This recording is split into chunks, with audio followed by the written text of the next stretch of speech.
Hello students, this is Hetal Bhandari from HR Institute of Studies. Today we are going to start with the illustrations of the topic which I already explained in detail in the previous lecture. Okay, I already explained you what do you mean by base year and the P1 upon P0 index. Everything I'll explain you in detail. Now we are going to solve the same. Okay, so first I'll read the question. Illustration 1. The data about wholesale prices of the wheat in a region are as follows. Taking the year 2005 as the base year. Here एकदम clearly दे दिया है कौन सा year base year लेना है. ठीक है. Prepare the index number for the price of the item for the remaining years. State the percentage increase in the price of the wheat in the year 2013 from this index numbers. Okay, so last year 2013 उसका अपन को increase उसको compare करना है 2005 से, उसका increase बताना है कितना परसेंटेज है.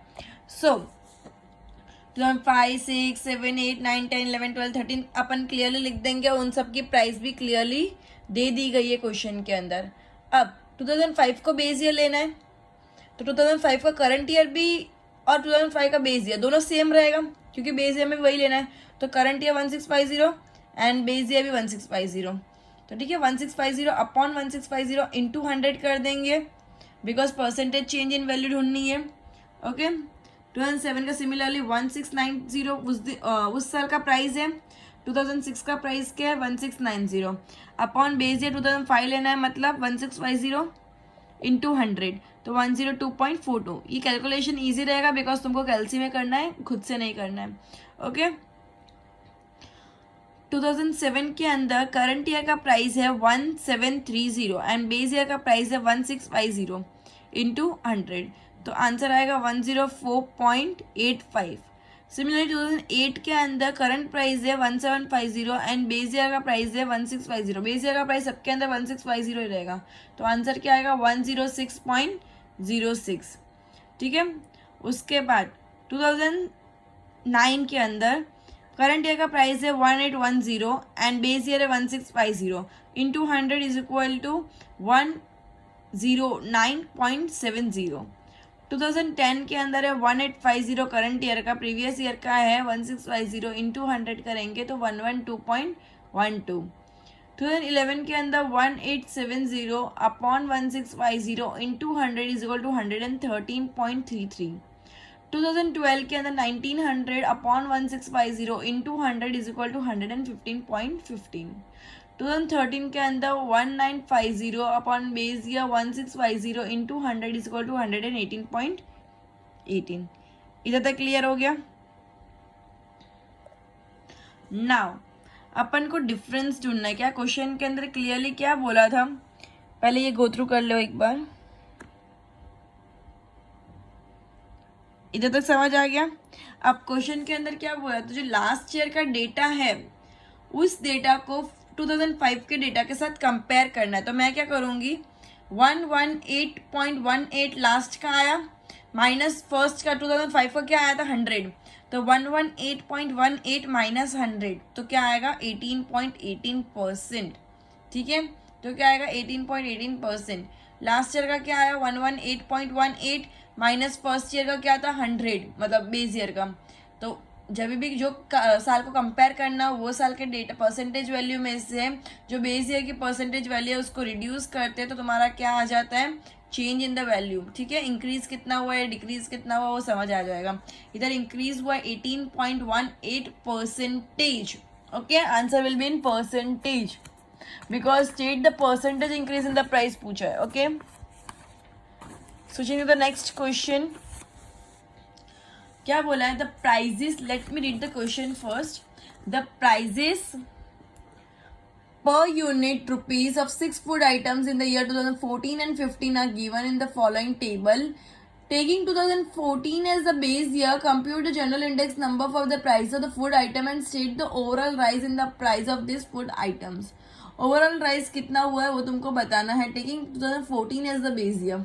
ओके, अब क्लियरली 2014 एंड 2015 का डेटा दे दिया है. 14 को बेस ईयर लेना है तो एवरी आइटम के अंदर 2014 को बेस ईयर ले लो. ये आइटम वाइज करना है, मैं इसका सोल्यूशन बताती हूँ. ठीक है, नाउ आइटम्स दे दिए तुमको ब्रेड, एग्स, घी, मिल्क, चीज, बटर। ठीक है, तुमको ऐसा आइटम लिखनी है। प्राइस तुमको करंट ईयर और बेस ईयर दोनों का लिखना है। ठीक है, अब प्राइस रिलेटिव मतलब P1 upon P0। Price relative क्या होता है? P1 upon P0। ठीक है, अब P1 अपॉन P0 सबका ढूंढेंगे, तो ब्रेड का ढूंढेंगे तो 28 upon 25 is equal to 1.1200। Eggs का ढूंढेंगे तो 35 upon 30 is equal to 1.1666।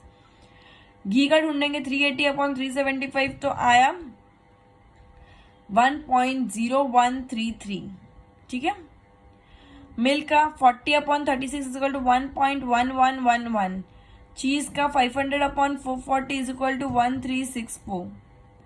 Butter का 300 अपॉन 265 तो आएगा 1.1321। मैंने बाई मिस्टेक इधर 260 लिख दिया है, 265 आएगा। ठीक है, तो आएगा 1.1321। कैलकुलेशन मैंने करेक्ट लिखा है, कैलकुलेशन में मैंने 265 ही लिखा है, उधर बाई मिस्टेक 260 लिख दिया, उसको 265 कर देना। तो आंसर आएगा, टोटल क्या आएगा? 6.6795। टोटल क्या आएगा? 6.6795।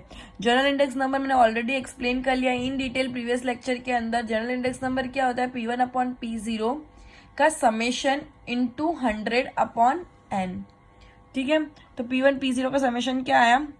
6.6795 अपॉन n। 6 आइटम है तो n में 6 आएगा इंटू 100। ठीक है, तो मेरा आंसर क्या आया? 111.33।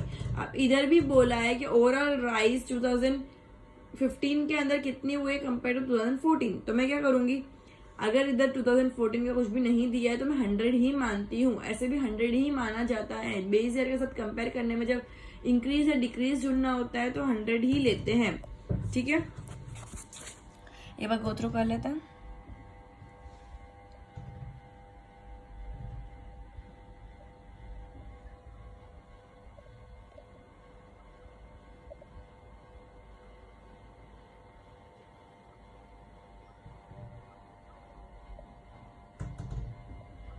ठीक है,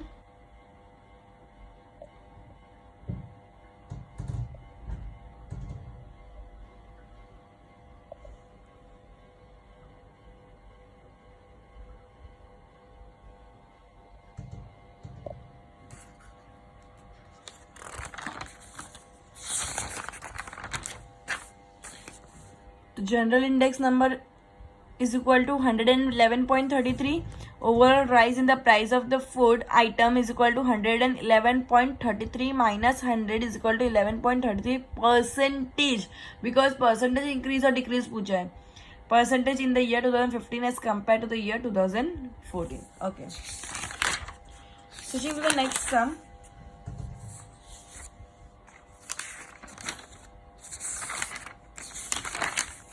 Okay, now example 3. Let me read the question first. The data about sugar production of a sugar manufacturing company from the year 2008 to 2015 are as follows. Prepare index number by fixed base method from this data by taking average production of the years 2009, 10 and 11 as the production of the base year. Okay, इसके अंदर क्या बोला है? जो तुमको base year लेना है, जो तुमको बेस ईयर लेना है वो 3 साल का एवरेज करके लेना है। अब 3 साल कौन से 3 साल वो भी दे दिए, 2019, 2009, 2010 एंड 2011। अब 2009, 10, 11 का डेटा तुम्हारे पास है, ये रहा 9, 10, 11। मैंने जूम किया है। 2009 का डेटा है 196, 2010 का डेटा है 202 एंड 2011 का डेटा है 214। अब इन तीनों का एवरेज लेंगे तो इन तीनों का एवरेज क्या आएगा? 204। अब ये 204 जो एवरेज आया 196 प्लस 202 प्लस 214 अपॉन 3। एवरेज कैसे निकालते हैं? जितने इयर्स हो उन तीनों के इयर्स का एडिशन करके अपॉन जितने इयर्स हो, मतलब 3 ईयर है तो डिवाइड बाई 3, 4 होता है तो डिवाइड बाई 4 करते हैं। ठीक है, 612 divided by 3 is equal to 204. Now we'll take 204 as the base year for every current year. Okay, now let's solve this sum. 2008 186 upon 204 into 100. ठीक है, 2009 196 upon 204 into 100 is equal to 96.08. 2010 202 upon 204 into 100, that is 99.02. 2011 214 upon 204 into 100, that is 104.90. 2012 220 upon 204 into 100 is equal to 107.84. 2013 216 upon 204 into 100 is equal to 105.88. 2014 226 upon 204 is equal to 100 into 100 is equal to 110.78. 2015 230 upon 204 into 100 is equal to 1127.75. एक बार go through कर लेते हैं. सबके base year मैंने 204 common लिए, देखो. ठीक है, इतना समझ आ गया. तुमको इतना ही करना है. तुमको इसके अंदर कुछ भी comparison, addition, index number, general index number कुछ भी ऐसा नहीं बोला है, तो बस इतना करके छोड़ देना है. क्लियर है. तुमको सिर्फ करंट ईयर का अंदर परसेंटेज वैल्यू ढूंढना है, कंपैरिजन करके इंडेक्स नंबर ढूंढना है करंट ईयर के साथ, बेस ईयर को कंपेयर करके, और बेस ईयर 3 ईयर का एवरेज लेना है. गो थ्रू करना है सम को.